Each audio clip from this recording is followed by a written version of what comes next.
Hello guys, welcome to my vlog. So, ang gagawin natin ngayon is i-house tour ko kayo para makita niyo yung loob ng bahay namin pag nag-tiktok ako. So guys, ito yung terrace namin guys. Ayan. Yan yung terrace namin guys. Tapos dyan, sa likod ko guys. Yan yung kusina namin. Ito yung higaan ng lola ko. Tsaka yung putid ko. Tsaka dito kami natutulog guys. Kasi ito yung electric pan namin guys. Tapos dito yung labas namin. At dito yung CR namin. Gusto ko po yung sana ipagawa. Kaso wala pa po akong sapat na pera para kasi po, dream house ko po kasi malaking bahay po talaga. Gusto ko din po magtapos ng pag-aaral, ganun. At pangarap ko po maging nurse. Ito po yung pintuan namin. Tingnan nyo naman, sirang-sira talaga. Wala po talaga kami. Wala po talaga kami. Kasi ito po yung ito po yung sampayan. Ayan po. Yun yung may hinubid. Ayan. Kasi ito yung isang gate. Ayan.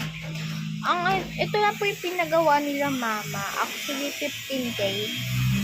Nung po kasi, yung si papa po, pa po yung trabaho niya, mataas po yung sweldo. Napagawa po namin to. Dapat po,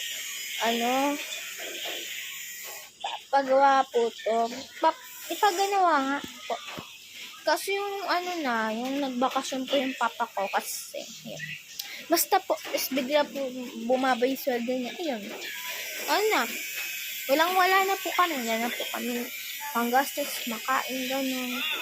Guys, ayan guys. Ito yun, Yun yung kapatid ko, guys. Tapos, ito yung ginagamit naming foam. Ito yung divider namin. Yan, guys. Tapos, ayun guys. Ayun ito sinasabi ko sa inyo. Kasi ito yung electric fan. Tapos, ito naman yung lababo namin, guys. Kasi ito yung CR. Ayan. CR to, guys. Ito. CR. Kasi ito yung nabas po namin. Ayan, guys.